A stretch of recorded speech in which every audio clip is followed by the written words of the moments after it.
नमस्कार, मैं हूं Mamta Verma. DAV e learning classes में आपका हार्दिक स्वागत है। हम आज अध्ययन करेंगे जनरल हिंदी का या कह लें सामान्य हिंदी का।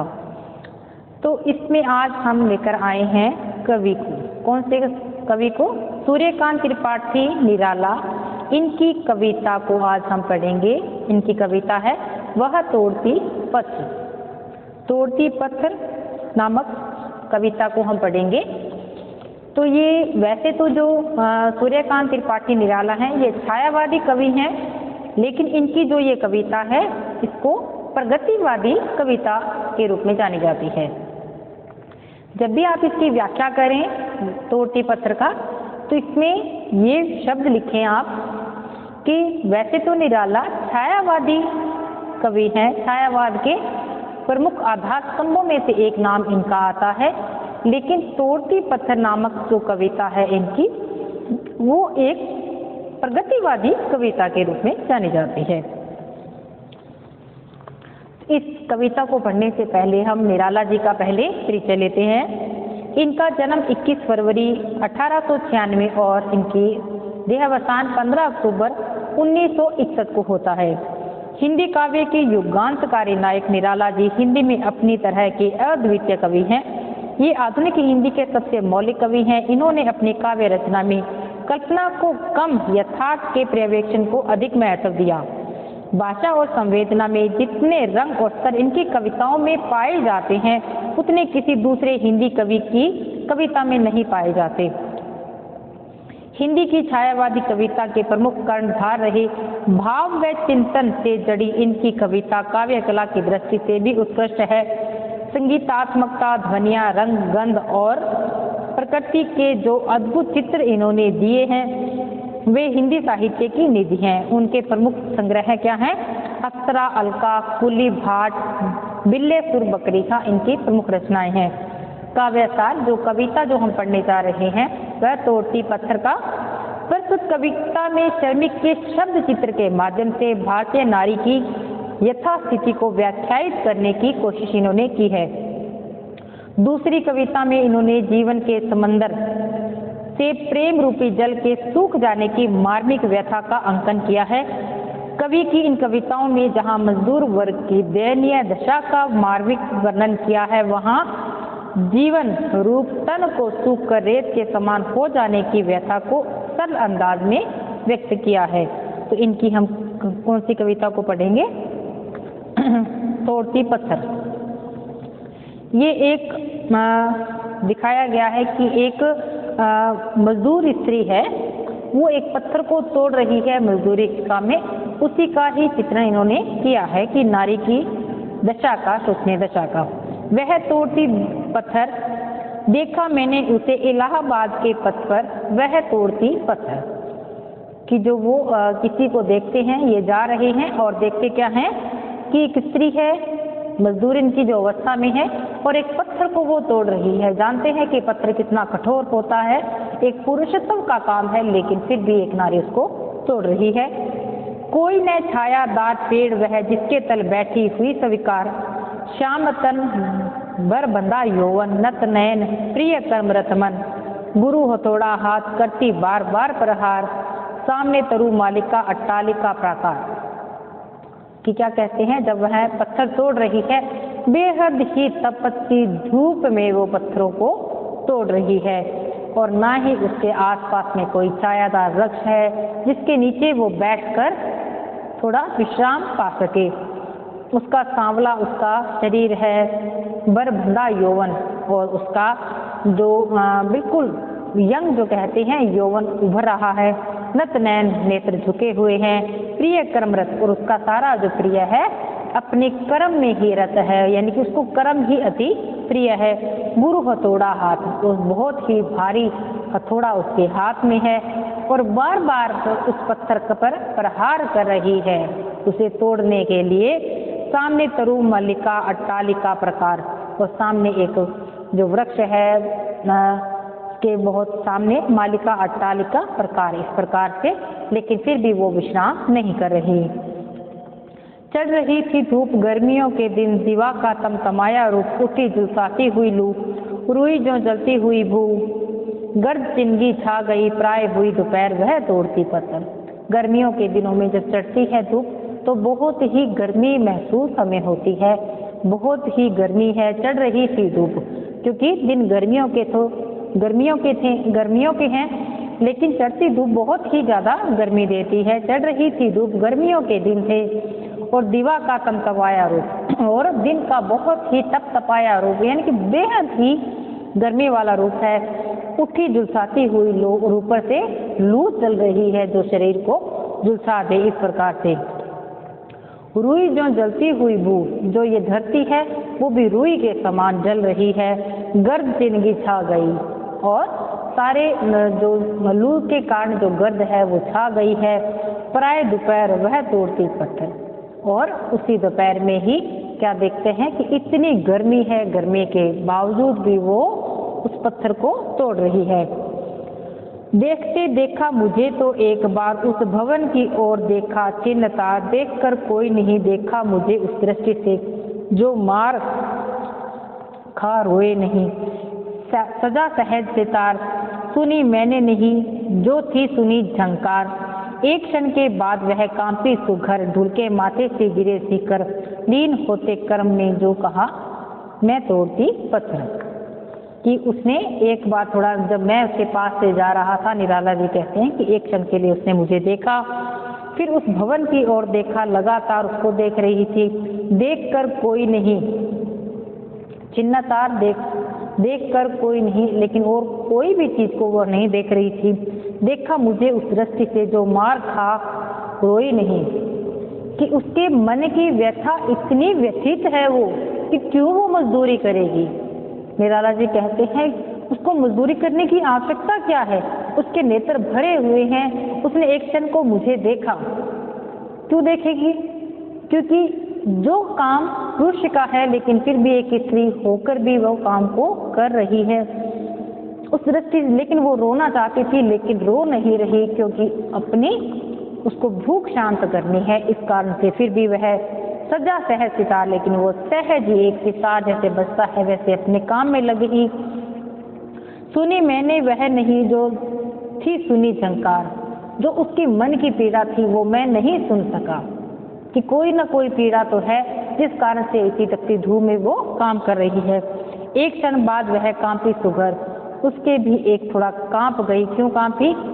कि उसके जो माथे के ऊपर जो पसीने की बूंदें थी वो नीचे गिर गई, धुलके माथे से गिर सीकर, उसके सीकर यानी कि कण थे जो पसीने के वो नीचे गिरते हैं, यूं हिलाती हुई लीन होते कर्म में, वापिस वो अपने कर्म में लीन हो गई। कौन सा कर्म था?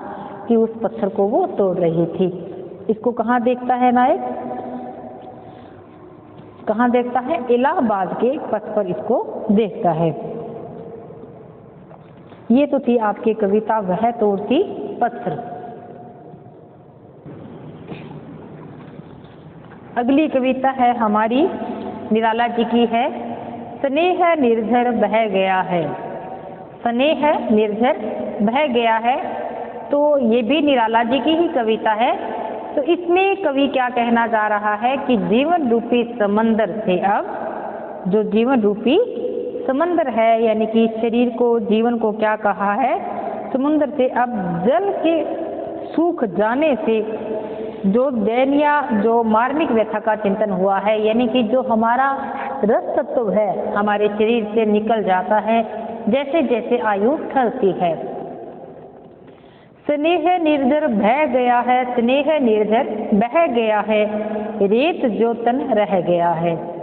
कि जो जीवन क्या है, एक समुद्र से, इसकी समुद्र से एक तुलना करते हुए कवि कहते हैं कि अब मैंने सारे कार्यों में जितने भी कर्म किए, सभी कर्मों में मैंने अपना जो जीवन है उसका निर्वाह कर दिया है, और कर्म करते करते अब मैं बिल्कुल जो मुझसे, जो मेरा आत्म तत्व था, जो निर्झर यानी कि जो जल रूपी जो तत्व था वो समाप्त हो गया है, और मैं केवल एक रेत के समान रह गया हूँ।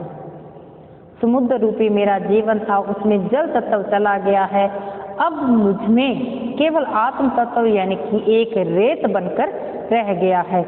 स्नेह निर्झर बह गया, स्नेह निर्झर बह गया। जितना भी मुझ में स्नेह था, मोह था, प्यार था, प्रेम था, वो सारा अब झरने के रूप से बह गया है, बहता ही चला जा रहा है। अब मेरा जो शरीर है, तन है, वो किसके समान है? केवल रेत के समान ही बचा है। आम की यह डाल जो सूखी दिखे, कह रही है अब यहाँ पिक या शिखी, नहीं आते पंक्ति में वह हूँ लिखी, नहीं जिसका अर्थ जीवन दह गया। कवि क्या कहते हैं कि अब आम की डाल जो सूखी अब दिखाई दे रही है, जितने भी आम का वृक्ष है उसमें जो सूखी डालें दिखाई दे रही हैं, और क्या कहते हैं कि अब यहाँ पर कोई कोयल नहीं आती, कोई पक्षी यहाँ नहीं आते, और पंक्ति में वह हूँ लिखी, और मैं वह पंक्ति लिखी हुई हूँ जिसका अर्थ है जीवन रह गया। यानी कि आम का वृक्ष ता उम्र इतने फल देता है, कोई भी फलदार वृक्ष होता है, लेकिन धीरे धीरे जब वृक्ष सूखने लगता है उसमें वो सीमा समाप्त हो जाती है।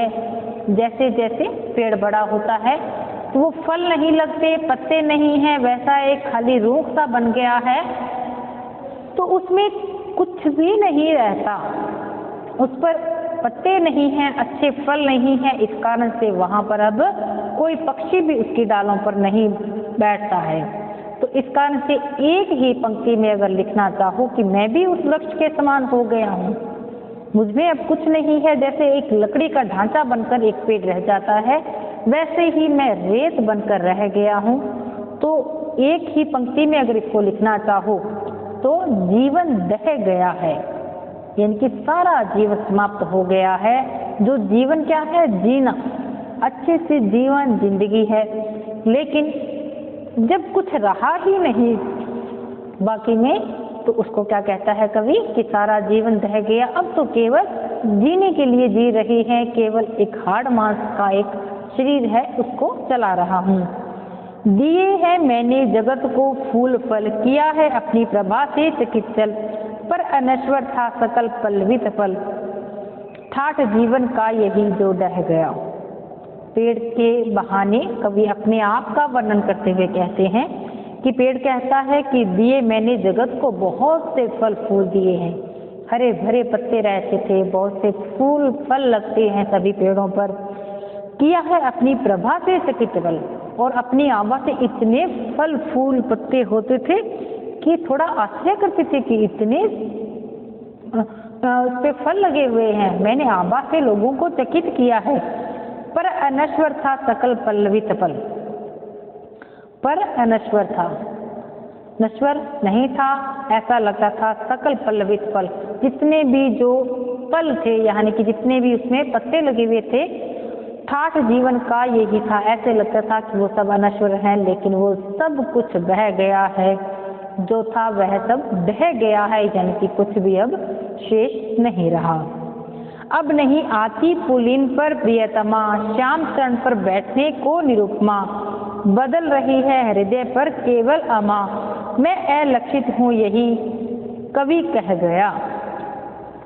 कवि क्या कहता है कि अब मैं जीवन रूपी समुद्र में, जल तो बह गया है, जल बहने से जल ही तो समुद्र बनाता है, जब उसमें जल नहीं है केवल रेत बची है तो उसको कोई समुद्र नहीं कहता। तो इस कारण से अब मुझ में कोई नहीं रहा, अब मैं एक धरती के समान हो गया हूँ। अब मेरे अब किनारों पर, पुलिन कहते हैं किनारों को, अब मेरे किनारे पर कोई भी प्रियतमा आकर नहीं बैठती। कि प्रियतमा आकर बैठते थे समुद्र की लहरों के पास, किनारों के पास, अब यहाँ पर कोई नहीं बैठ रहा। फिर शाम तरण बैठने को, अब शाम को कोई घास पर बैठने के लिए कोई भी निरुपमा, कोई भी नहीं आता। जब शाम के समय, संध्या के समय जब बैठते हैं वहाँ पर, तो अब कोई भी नहीं आ रहा। बह रही है हृदय पर केवल अमा, अमा कहते हैं रात्रि को। अब तो ऐसा लगता है कि मेरे हृदय पर तो केवल अंधकार ही अंधकार छा गया है, कोई भी नहीं है जो यहाँ आकर बैठे। और बैठती है क्या विराजमान हो गई है, वहाँ पर बिल्कुल घोर अंधकार छा गया है। मैं अलक्षित हूँ, अब मेरा कोई आगे बढ़ने का कोई लक्ष्य ही नहीं रहा, यह कवि कह गया। कवि कहता है कि अब आगे बढ़ने का मेरे में कोई रस नहीं रहा, अब मेरा आगे बढ़ने का कोई भी लक्ष्य नहीं रहा। तो इसमें स्नेह निर्झर बह गया है, ये कविता तो है कृषक वर्ग की, और कि सारी उम्र कृषक वर्ग की दयनीयता कि सारी उम्र अपनी लगा देता है वो कार्य करने में, लेकिन अंत में क्या है, उसमें जो जितना उसमें बल था वो लगा देता है मजदूरी में, या शोषक वर्ग से वो शोषित होता है, लेकिन अंत में उसमें कुछ भी नहीं रहता, हाड़ मांस का पुतला बनकर रह जाता है। इसमें यही कवि का संदेश है।